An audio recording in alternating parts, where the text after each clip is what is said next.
Hello everyone, how are you all? Hope you all are good. And if you are preparing for KVS, NVS or any type of competitive exam related to physical education, you can watch this video. This will very helpful for you. क्योंकि इसमें MPEd का question हम solve करने जा रहे हैं, तो MPEd का जो स्टैंडर्ड रहता है वो काफ़ी अच्छा रहता है और नेट के लिए भी आप प्रिपेयर कर रहे हैं तो ये क्वेश्चंस आपके लिए इंपॉर्टेंट हो सकते हैं। बिकॉज 60% सिलेबस जो रहता है बिल्कुल सेम रहता है और 60% क्वेश्चंस बिल्कुल आपके मिलते जुलते आते हैं जितने भी आपके कॉम्पिटिटिव एग्जाम्स होते हैं उसमें। तो अगर आप एमपीएड की तैयारी कर रहे हैं तो इस वीडियो को देख सकते हैं, ये 100 MCQ क्वेश्चन आपके बहुत ज़्यादा काम आ सकते हैं। So without wasting too much of time let's start the video. तो आपको पता है ये एमपीएड का पेपर है दिल्ली यूनिवर्सिटी का, और ये मैं पहले ही ऑलरेडी टेलीग्राम चैनल पे डाल चुका हूँ। तो अगर आपको इसकी पीडीएफ चाहिए तो टेलीग्राम चैनल पे जाके मोनू मधुकर सर्च करना है और वहाँ पर आपको ईजिली इसकी पीडीएफ मिल जाएगी। So let's start with the first question. तो पहला क्वेश्चन है कि which one of the hormone जो है वो मेल सेक्स हार्मोन है। तो मेल सेक्स हार्मोन टेस्टोस्टेरोन रहता है मेजरली। सो मेजरली इसमें टेस्टोस्टेरोन ऑप्शन में नहीं दिया है। तो अगर इंसुलिन की बात करें तो इंसुलिन डायरेक्टली आपको पता है डायबिटिक पेशेंट्स को दिया जाता है, तो इंसुलिन तो डायरेक्ट कट हो जाएगा ऑप्शन। और ये आपका एल्डोस्टेरोन, ये भी आपका वुमेन के लिए होता है फीमेल हार्मोन, ये भी कट जाएगा। ये आपका एंड्रोजन्स की अगर हम बात करें तो ये राइट आंसर है। सो ऑप्शन नंबर आपका हो जाएगा C is the correct answer. So next is question number 2। Islets of Langerhans are found in. तो ये इस आइसलेट्स भी बोलते हैं इनको, ठीक है। सो ये आइसलेट्स ऑफ लैंजरहैंस आपके कहाँ पाए जाते हैं ये पूछ रहे हैं। सो ये पाए जाते हैं आपके एंडोक्राइन पेनक्रियास। सो एंडोक्राइन और एक्सोक्राइन ये बेसिकली आपके, अगर हम बात करें एंडोक्राइन की, तो एंडोक्राइन बेसिकली आपके ब्लड में जो हॉर्मोन्स आपके फ्लो होते हैं वो एंडोक्राइन सिस्टम में आते हैं, और एक्सोक्राइन में बेसिकली ये आपके डक्ट वाले ग्लैंड्स जो भी होते हैं वो, तो इनको हम बाद में डिस्कस करेंगे। और बाकी ठीक है, ये डक्टलेस ग्लैंड्स होते हैं ये, और बाकी जितने भी हैं। सो ये डायरेक्टली आपके ब्लड में ही हॉर्मोन्स को ट्रांसफर कर देते हैं। तो राइट आंसर हो जाएगा एंडोक्राइन, ठीक है, pancreas. Next one is pituitary gland जो है नोन एज मास्टर, ठीक है। Endocrine gland is under the control of. तो ये पिट्यूटरी ग्लैंड तो मास्टर ग्लैंड होता है, सभी को पता है, सबको ये कंट्रोल करता है। तो इसको भी कोई कंट्रोल करता है क्या? सो कुछ कंडीशंस ऐसी होती हैं जिसमें ये हाइपोथैलेमस इसको कंट्रोल करता है। तो ये राइट आंसर हो जाएगा हाइपोथैलेमस। बेसिकली तो ये सारे काम यही करता है, और हाइपोथैलेमस का भी आपका बहुत काम होता है। बॉडी में जितने भी होम्योस्टैटिस होते हैं सबको कंट्रोल करने का काम हाइपोथैलेमस ग्लैंड का होता है। Next one is in human adult female oxytocin. तो ये ऑक्सीटोसिन हार्मोन बहुत ही मेजरली आपका, जैसे ही कोई अट्रैक्शन है, मतलब कि आप अगर मेल है और आप अगर किसी फीमेल को देखते हैं तो ये अट्रैक्शन, ये सारे काम ये ऑक्सीटोसिन ही कराता है आपके जितने भी हैं। तो ये ऑक्सीटोसिन बेसिकली क्या होता है, लेकिन अगर हम यहाँ पर बात करें तो ये मेनली आपका क्या कॉज कर रहा है? So cause strong uterine contraction during parturition. So इसका मीनिंग क्या है आप सबको समझा देता हूँ मैं।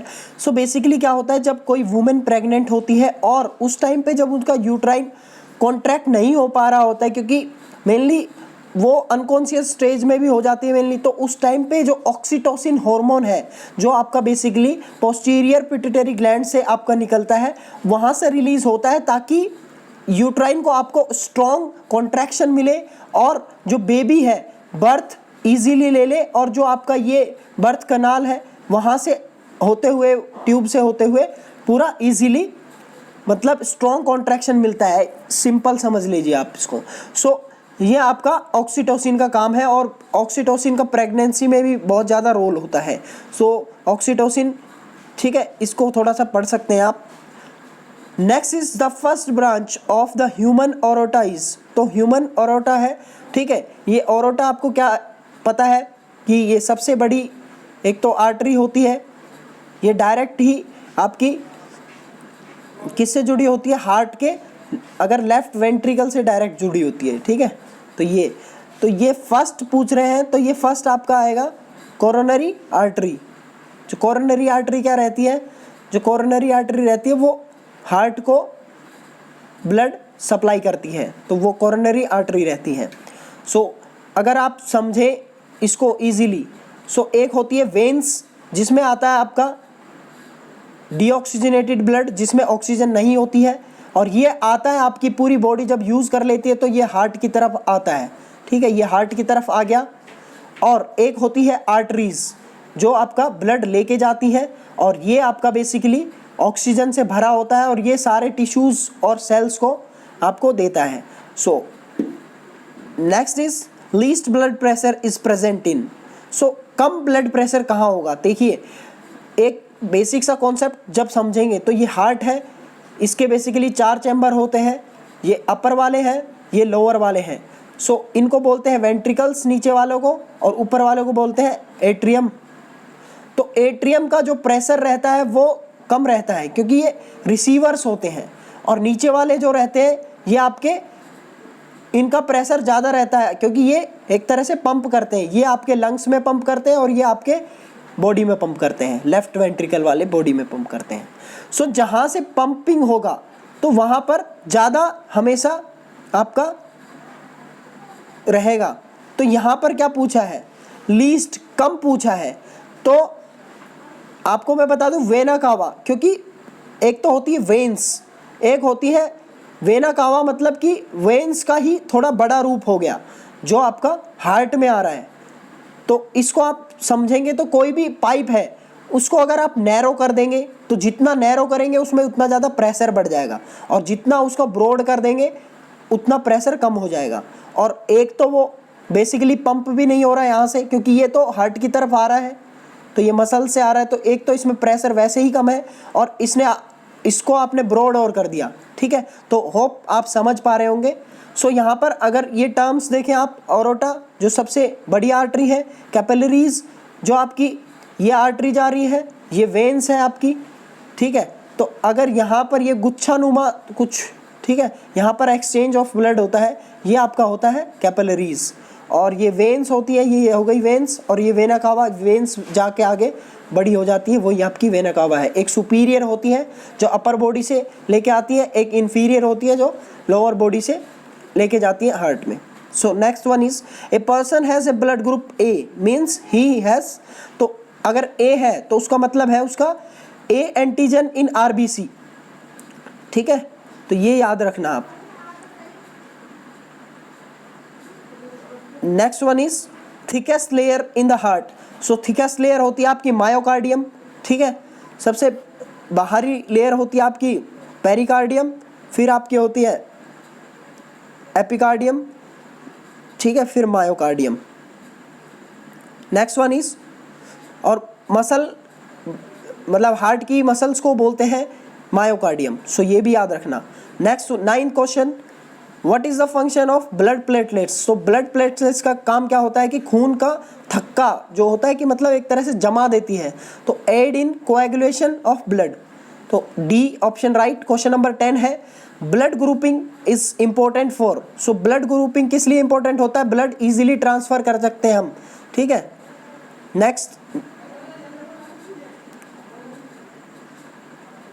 Next one is contraction of diagram muscle cause.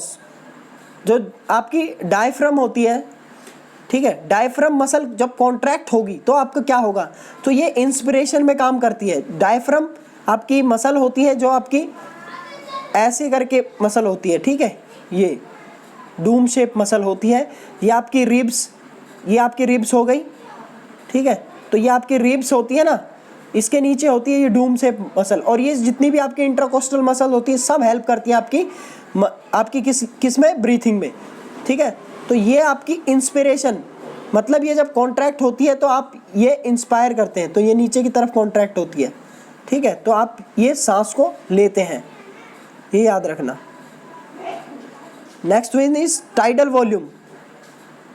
जहाँ भी टाइडल वॉल्यूम आ जाए मतलब टी वी, टीवी नॉर्मल सभी के घरों में देखा जाता है। तो टीवी मतलब होता है कि जो हम नॉर्मल सांस लेते हैं, इनहेल नॉर्मली और नॉर्मली एक्सहेल, तो इसका होगा आपका 50 ml होता है, मतलब 50 नहीं 500 ml, ठीक है, 500 ml नॉर्मली रहता है TB. Next one is one of the major cause of non communicable disease. Non communicable मतलब जो आसानी से, मतलब नॉन कम्युनिकेबल ऐसे ही नॉर्मली नहीं फैलती, तो ये आपकी फिजिकली इनएक्टिविटी करने से नॉन कम्युनिकेबल डिजीज हो जाती हैं, जैसे आपकी डायबिटीज़ हो गई और बाकी कोई भी इंजरी हो गई, ये सारी नॉन कम्युनिकेबल डिजीज है, ठीक है। Next one is physical dimension of health.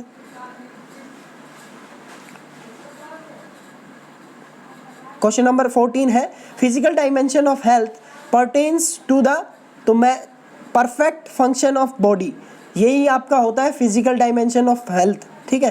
तो ऐसा नहीं है कि आप फिटनेस को हर कोई अलग अलग तरीके से देखता है। फिटनेस में किसी का मतलब एक दिन खाली सुबह से शाम तक चेयर पे बैठना फिट हो सकता है बिना थके। एक फिटनेस का यहीं अगर हम स्पोर्ट्समैन के फील्ड में देखें तो फिटनेस का मतलब कहीं और ही बदल जाता है। तो फिटनेस का मतलब सब कोई अलग अलग होता है। Next one is the main purpose of health education is, तो हेल्थ एजुकेशन का मेन पर्पस क्या रहता है, bring down behaviour, include incidence of disease and promotion of health. तो ये इजीली लग रहा है आपको देख के, एक कोई मैच्योर सा क्वेश्चन आपको पता लग जाएगा कि ये क्वेश्चन का आंसर है, क्योंकि ऐसे क्वेश्चंस आपको थोड़े से ब्रॉड सेंस से देखने होते हैं। Next one is which of the most abundant tissue in the human body, तो ये कनेक्टिव टिश्यू है। Next one is which division of nerve system initiates a response known as fight and flight. तो fight and flight की बात करें तो ये fight and flight response आपकी देखिए किडनी होती है, ठीक है, उसके ऊपर एक हार्मोन होते हैं, ठीक है, ग्लैंड होते हैं सॉरी, वो आपके रिलीज करते हैं, तो उनसे बेसिकली आपके फाइट एंड फ्लाइट रिस्पॉन्स निकलता है कि करो या मरो, मतलब, ठीक है। तो ये इसका अगर हम इंटरनली देखें तो एसएनएस मतलब सिंपैथेटिक नर्वस सिस्टम, ये आपका रिलेट करता है इससे। सो अभी मैं बता रहा था आपको कि जो किडनी होती है, ठीक है, बेसिकली आपकी जो किडनी होती है उसके ऊपर यहाँ पर आपके होता है एड्रिनल ग्लैंड। सो एड्रिनल ही आपका रिलीज करता है एड्रिनालाइन। सो एड्रिनालाइन आपका होता है बेसिकली, उसी को बोलते हैं फाइट एंड फ्लाइट। सो ये आपका कौन रिलीज करवाता है, ये आपका करवाता है सिंपैथेटिक नर्वस सिस्टम। ये एक्सट्रीम स्ट्रेस कंडीशन में होती है, जैसे अचानक से आपके घर में चोर आ गए, अचानक से आपके पीछे डाकू पड़ गए, या फिर शेर आपके पीछे पड़ गया। सो ये इस टाइम पे ये रिलीज होते हैं, ठीक है। Next one is which of these is not an example of neurotransmitter. So neurotransmitter का एग्जाम्पल कौन सा नहीं है, ये पूछा है। तो नॉट पूछा है, ये ध्यान रखना आप। तो नोट पूछा है तो मैग्नीशियम, ये कोई न्यूरोट्रांसमीटर नहीं है, या न्यूरोट्रांसमीटर पूछा है। ये डोपामिन की बात करें तो ये डोपामिन जब हमें बहुत ज़्यादा खुशी होती है, उत्तेजना होती है, जैसे आपको कोई फेवरेट मूवी देखी तो आपकी डोपामिन रिलीज हो जाएगा, ठीक है। आपने कुछ डीजे पे नाच लिया या फिर आपने जो भी आपका मनपसंद काम कर लिया तो ये डोपामिन रिलीज होगा। नेक्स्ट आपका ऑक्सीटोसिन आपको बता ही दिया मैंने, ठीक है। तो ये इसका राइट आंसर है magnesium. Next one is the physical exercise stimulus applied leads to enhance the hormone responsiveness in condition of. So ये बेसिकली हाइड्रेशन का मतलब क्या है, अभी आप पूछेंगे। हाइड्रेशन का मतलब है पूरी तरह से हाइड्रेट रखना, और जहाँ पर हाइड्रो आ जाए तो वहाँ पर आएगा आपका वाटर, ठीक है। वाटर से रिलेटेड सारी चीज़ें आपकी हाइड्रो से आती हैं, तो हाइड्रेट रखना खुद को, उसी से आप किसी भी चीज़ का इजीली उत्थान पा सकते हैं। Next one is in sports training known as a tweaking the exercise stimulus as hyperaemia is related to. So ये आपका ब्लड और ऑक्सीजन से रिलेटेड है। नेक्स्ट वन इज जो आइसिंक पर्सनैलिटी क्वेश्चनर है कंसिस्ट ऑफ हाउ मैनी सब variables.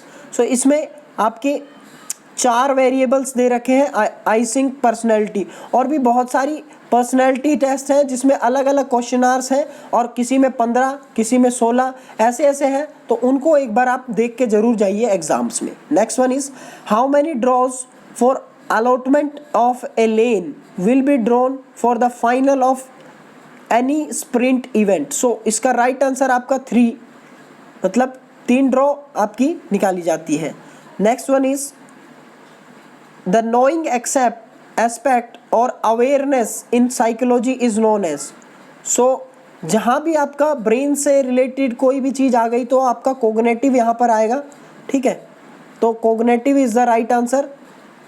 Next one is density factor of sports training. तो density क्या है? डेंसिटी क्या है? Less recovery time. Actually density का मतलब ही होता है rest time. Next one is plateau in competitive sports career is. So plateau का मतलब समझते हैं आप, यहाँ पर लिखा है स्टेजनाइजेशन ऑफ परफॉर्मेंस। मतलब ये देखिए, ये आपका ग्राफ है कोई भी, एक होता है आपका ऐसे, एक होता है आपका ऐसे, और एक होता है आपका नॉर्मल, ठीक है। तो अगर एक ग्राफ आपका ऐसे उठ के कोई पोजीशन ऐसे जा रही है, मतलब कि ये देखिए किसी की परफॉर्मेंस, ये वाली परफॉर्मेंस अगर देखेंगे तो ये बड़ी है, पहले बड़ी बड़ी बड़ी, फिर नीचे आ गई, डाउन, घट गई। किसी की देखेंगे धीरे धीरे बढ़ रही, ग्रेजुअली। किसी की देखेंगे तो धीरे धीरे बढ़ रही है और बढ़ गई, ठीक है। और किसी की एकदम से बढ़ी और बाद में उसकी एकदम धीरे चल रही है, प्लेटू, बिल्कुल सीधी चल रही है। सो इसको बोलते हैं प्लेटू, इस फेज को, ठीक है। तो किसी भी चीज़ में हो सकता है, ये पढ़ाई में भी आ सकता है प्लेटू। For how many years. तो इस प्लेटू को ब्रेक करने के लिए बहुत सारे वेरिएशंस होते हैं, मैंने स्पोर्ट्स ट्रेनिंग की बुक में इजीली आपको डिस्क्राइब किया है, तो मेरी वो एक बार वीडियो जाके देखें जरूर। For how many years the ancient Olympic games were held continuously. So इसकी अगर हम बात करें तो ये आपके 776 BC से स्टार्ट हुए थे, ठीक है, और आपके 393 AD तक चले थे। और ये आपके बंद किसने करा दिए थे? ये आपके थियोडेसिस थे, ठीक है, उन्होंने बंद करा दिए थे, जो रोमन एम्पीरियर थे। तो ये आपके टोटल चले थे लगभग आपके 1200 साल। Next one is proprioceptive neuromuscular facilitation is to develop which motor abilities. तो इसको हम नॉर्मल भाषा में PNF बोलते हैं। सो PNF से मुझे याद रहता है, सो PNF हमेशा ही आपका फ्लेक्सिबिलिटी इंप्रूव करने के लिए ये आपका दिया जाता है, ठीक है। Next one is the self esteem is referred as. Self esteem मतलब I think I can do. So ये सेल्फ स्टीम होती है, ठीक है। यहाँ पर आप देख सकते हैं सेल्फ स्टीम, यहाँ पर आपकी साइकोलॉजिकल नीड्स होती हैं, फिर आपकी सिक्योरिटी वगैरह ये सब, लास्ट में आपकी फिर सेकंड लास्ट होती है आपकी self esteem. Next one is the bio feedback is related with. So bio feedback related किससे है? आपका फिजियोलॉजी से। Next one is optimal angle of release of an object the performance depend upon. So ये किस पे depend करती है? Wait, shape और साइज होना चाहिए क्या ऑब्जेक्ट का, ठीक है, इसी पे डिपेंड करेगी। Next one is the skin rolling is related with. तो स्किन रोलिंग आपकी मसाज से रिलेटेड है, आपको पता होना चाहिए। नेक्स्ट वन इज विथ और भी मसाज के बहुत सारे टाइप्स हैं, परक्यूशंस हैं आपके, पेट्रिसाज है, फिर इफ्लुरेज है, तो इन सबको एक बार पढ़ लेना। Next one is which of the following organ does not have glycogen storage.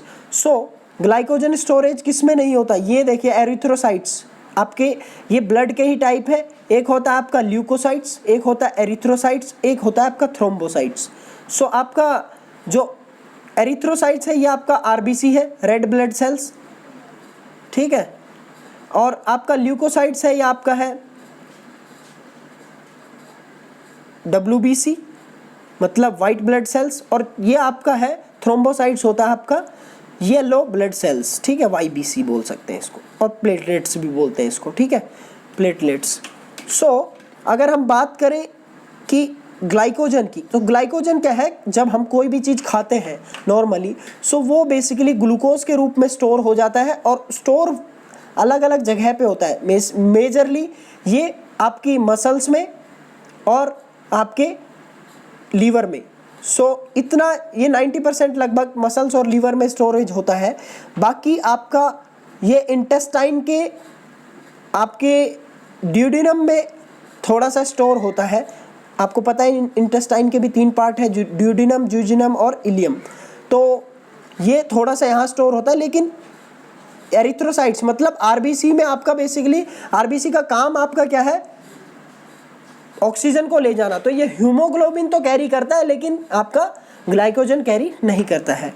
Next one is trial race typically have been related to which sports. So athletics यहाँ पर दे रखा है, लेकिन और भी गेमों में ट्रायल रेसेस होती है। So athletics is the correct answer. The gene doping, आपको पता है जीन डोपिंग भी एक नई टर्म्स है। Appear on the prohibited list for the first time in which year. So ये 2004 में आपकी प्रोहिबिटेड लिस्ट में आपकी वाडा ने डाली है। सो वाडा ने इसको 2004 में डाला है जीन डोपिंग को। तो जीन डोपिंग के बारे में आप पढ़ सकते हैं एक बार जाके। Next one is for the, ये क्वेश्चन आपका गलत है कि 3000 मीटर जो स्टेपल चेज होती है उसमें वाटर जंप कितनी होती है। तो इसमें टोटल 7 वाटर जंप होती हैं। यहाँ पर 5 दे रखी है, क्वेश्चन गलत ऑप्शंस दे रखे हैं इसमें। सो ठीक है, राइट आंसर 7 है।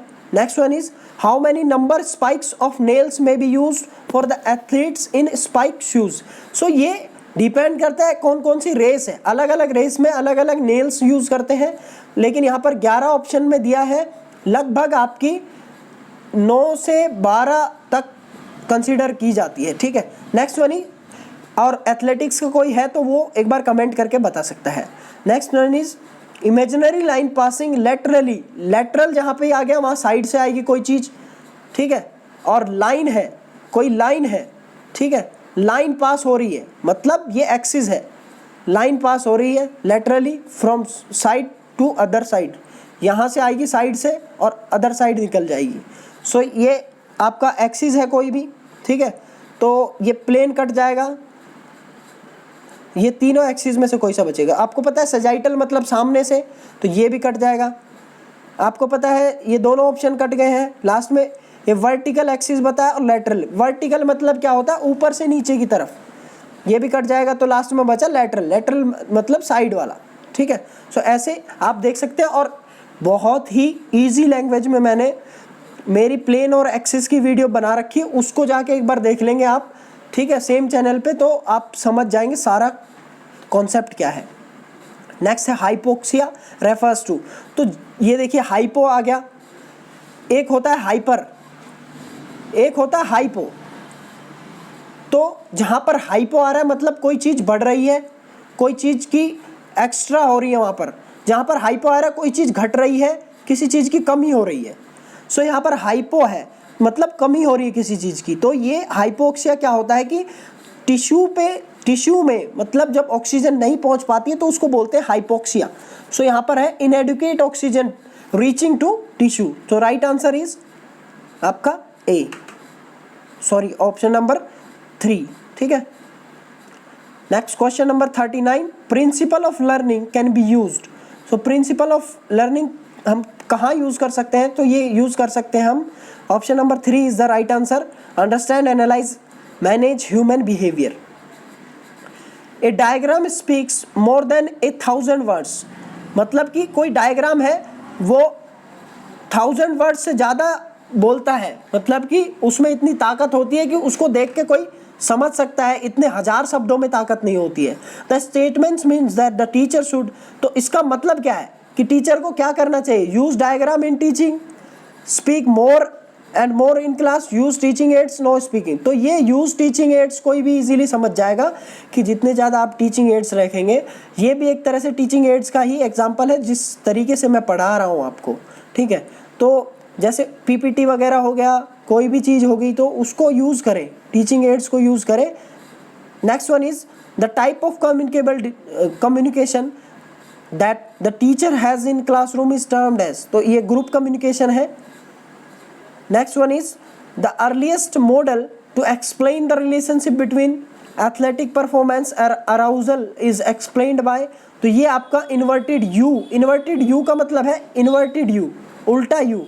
सो यहाँ पर आपकी परफॉर्मेंस बढ़ती है बढ़ती है बढ़ती है, अगर यहाँ पर आपकी पीक पे रहेगी, लेकिन अगर अराउजल ज़्यादा हो रहा है तो आपकी घट जाएगी परफॉर्मेंस, ठीक है। इन्वर्टेड यू के शेप में ये बताया जाता है। Next one is what performance begins immediately after the physical activity is terminated, so rest recovery phase आता है, आपको पता है।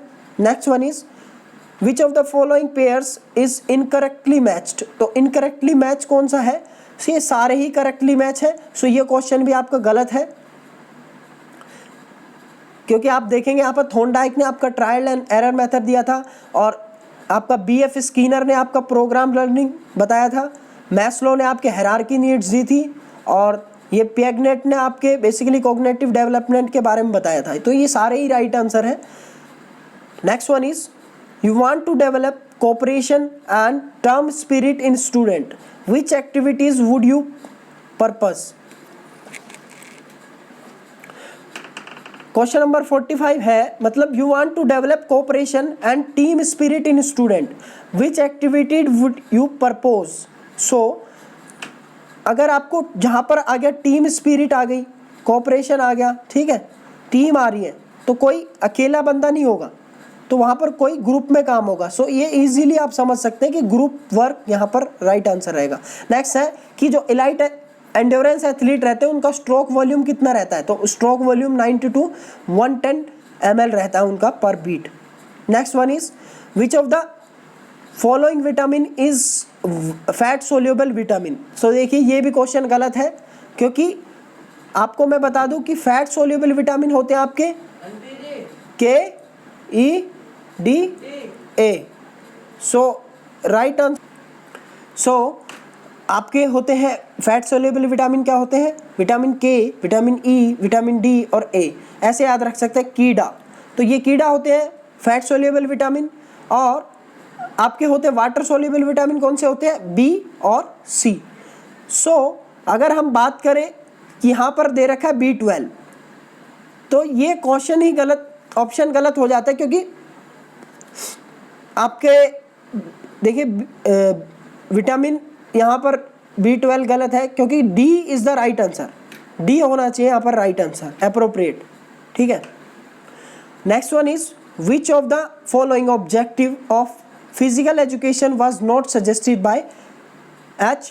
Clerk, so right answer is option number 3, emotion aspect of development. बाकी इन्होंने फिजिकल के बारे में बताया, सोशल इफिशिएंसी के बारे में बताया और कल्चरल के बारे में बताया। Next one is the word catcher, catcher कौन से गेम से संबंधित है, तो ये आपके बेसबॉल से संबंधित है, catcher is related with baseball. Next one is Manjeet दुआ इज एसोसिएटेड विद, ये फेमस प्लेयर है मंजीत दुआ टेबल टेनिस के। Next one is what is the colour of first and second ring in the target face of archery, so white colour is the right answer. Next है आपका the diameter of table tennis ball is, so answer is 40 mm। Question number 53, when was the FIFA Fair Play trophy for the team with the best record of the fair play was awarded, तो ये 1970 is the right answer। Next one is which of the following philosophy deals with the concept such as individual experience choice and unique affecting their perception of reality, तो ये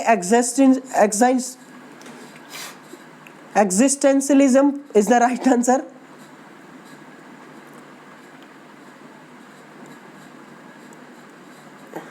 सो कुछ कुछ word होते हैं जिनमें हम सभी अटपटा जाते हैं कभी कभी, ठीक है, तो ये आपकी सबकी फिलोसॉफीज़ दे रखी हैं, ये रियलिज्म है, आपके प्रेगमेटिज्म है, फिर एग्जिस्टेंशलिज्म है, फिर ह्यूमनिज्म है, ठीक है, तो ये सारी थ्योरी ही आपकी बहुत इंपॉर्टेंट है, तो ये आप पढ़ सकते हैं और किस किस ने दिए हैं ये सब एग्जाम में ज़रूर आती हैं। नेक्स्ट वन इज जो थायराइड ग्लैंड है is located at, thyroid gland कहाँ लोकेटेड है आपको सबको पता है, फ्रंट ऑफ द नेक, ठीक है। बेस ऑफ द ब्रेन में क्या लोकेटेड है आपका, बेस ऑफ द ब्रेन में है आपका पिट्यूटरी। पेनक्रियाज में आपका कौन सा हार्मोन है, लीवर में, लीवर कौन सा हार्मोन है। Next one is the shortest bone in human body. So स्टीरअप shortest bone है, ठीक है। आप बोलेंगे कि सर शॉर्टेस्ट बोन तो आपकी स्टेप्स है, स्टेप्स एक होती है स्टेप, एक स्टेपेडियस ये आपकी मसल है, और एक होती है आपकी स्टेप्स STEPS शायद इतना है शायद स्टेपिस, ठीक है। तो ये आपकी बोन है स्टीरअप। Next one is the study, तो जहाँ पर स्टीरअप आ जाए या फिर स्टेप्स आ जाए तो दोनों ही राइट आंसर है, ठीक है। The study of blood and related disorder is called, तो जहाँ पर ब्लड आ जाए वहाँ आपका हेमा आ जाएगा, और जहाँ पर लीवर आ जाएगा वहाँ पर आपका कोई भी मतलब जैसे हेपेटाइटिस वगैरह ये लीवर से रिलेटेड है, तो haematology is the right answer. Next one is the study of muscle is called, तो स्टडी ऑफ मसल मायोलॉजी है। The major component of blood is, तो मेजर कंपोनेंट क्या है, प्लाज्मा है। प्लाज्मा सबसे ज़्यादा रहता है, फिर आपका आरबीसी, फिर डब्ल्यूबीसी, फिर platelets. Next one is lack of sufficient RBC in blood result in, तो एनीमिया हो जाता है, कम आरबीसी होती हैं तो। Next one is body composition is concern primarily with, तो ये relative proportion of fat lean tissue in the body, तो ये आपका होता है बॉडी कंपोजिशन, पता होना चाहिए आपको। विच of the following exercise is effective for development core strength, तो कोर क्या होता है आपका, ये आपका सर है, ठीक है। ये आपका मान लो ये आपका धड़ है, ठीक है, ये आपके पैर हैं, ये आपके हाथ हैं। सो अगर मैं आपके कट कर दूं यहाँ से सर को और यहाँ से पैर को, यहाँ से हाथों को, तो ये जो आपका हिस्सा बचा ये आपका कोर है। लोग बाग आपके कोर को खाली ये बोलते हैं कि एब्स जो है ये कोर है, ये कोर नहीं है, कोर आपका पूरा धड़ होता है, उसी को कोर बोलते हैं।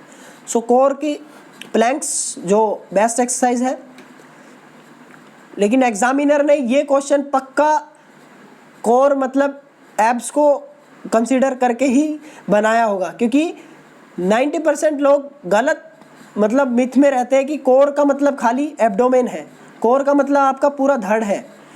Next one is the standard distance of marathon race, तो स्टैंडर्ड डिस्टेंस कितना होता है आपको बस ये याद रखना है 195, तो 42 किलोमीटर तो याद रहता ही है सबको, लगभग 42 किलोमीटर तो सबको पता है 42 किलोमीटर रहता है, तो 195 याद रखोगे तो 42 किलोमीटर याद रह ही जाएगा। So 42.195 kilometres is the right answer. Next one is aorta is connected to, मैंने सबसे पहले ही बताया था एरोटा किससे कनेक्ट होता है, लेफ्ट वेंट्रिकल से। Next one is the who declares the Olympic gold games close, तो गेम्स क्लोज कौन डिक्लेयर करता है, तो president of IOC। So IOC का प्रेसिडेंट कौन है आपका अभी, वो मेरे को कमेंट करके बताना। फर्स्ट वाला आपको पता है डेमेट्रियस विकेलस, ओलंपिक के ऊपर मेरी एक डिटेल्ड वीडियो है, उसको जाके देखें तो आपको पता लग जाएगा। द रेस्टिंग स्ट्रोक वॉल्यूम पर बीट ऑफ हार्ट इज, तो स्ट्रोक वॉल्यूम पर बीट, एक देखिए इन्होंने पर बीट भी लिख दिया, स्ट्रोक वॉल्यूम भी लिख दिया। स्ट्रोक वॉल्यूम का मतलब ही आपका होता है पर बीट, ठीक है, तो ये आपका होता है 60 to 80 ml।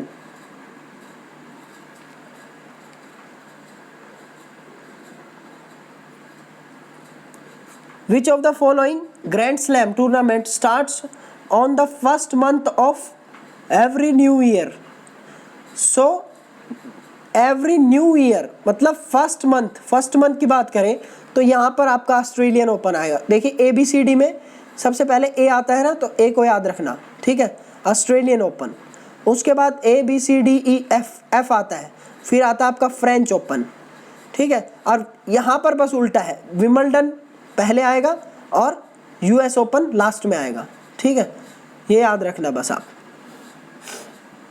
Next one is activity lasting more than 10 seconds, the fuel the muscle use is such. तो अब ये देखिए क्वेश्चन ये पूछ रहा है कि मोर देन 10 सेकेंड, तो मतलब 10 सेकेंड तक तो क्या काम करती है आपकी एटीपी, और 10 सेकेंड के बाद आपकी स्विच कर जाती है ग्लाइकोजन और ग्लूकोज के ऊपर। सो राइट आंसर आपका ग्लाइकोजन। और अगर आपकी मोर देन 30 मिनट्स हो गई कोई भी एक्टिविटी तो आपकी रिलाई करेगी ये फैट पे। सो इसको देखना एक बार। स्प्रेन पॉसिबली ओकर इन, सो स्प्रेन कहाँ होता है आपका, लिगामेंट्स में स्प्रेन होता है, और स्ट्रेन होता है आपका मसल्स में या फिर टेंडन में। तो अभी इस साल नेट में क्वेश्चन आ गया था, उसमें मसल और आपके टेंडन दोनों दे रखे थे कि स्ट्रेन कहाँ होता है। तो देखते हैं इस बार नेट कौन से ऑप्शन को कंसीडर करता है।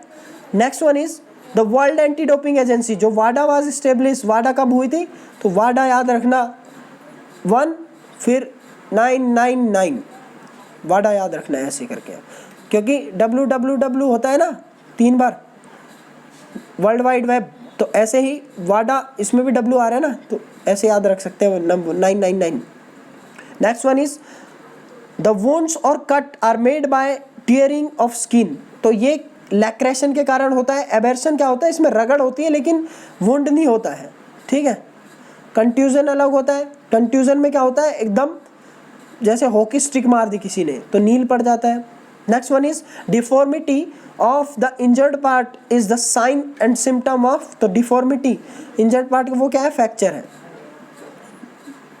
Next question is an excessive or repetitive force placed on the bones and other connective tissue can B.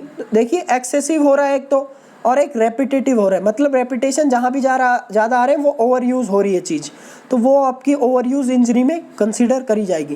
Next one is the structure, the sutures of skull is an example of, sutures क्या होते हैं आपके, ये आपका school है मान लीजिए, लेकिन ये ऐसे ऐसे जुड़ा हुआ है, ये आपका ऐसे जुड़ा हुआ था, ये आपके सूचर्स होते हैं, ठीक है। तो ये आपके फाइब्रस जॉइंट का एग्जाम्पल है। उसके बाद में आपको पता है साइनोवियल जॉइंट का आपके नी हो गया, एल्बो हो गया, ये साइनोवियल जॉइंट का एग्जाम्पल है।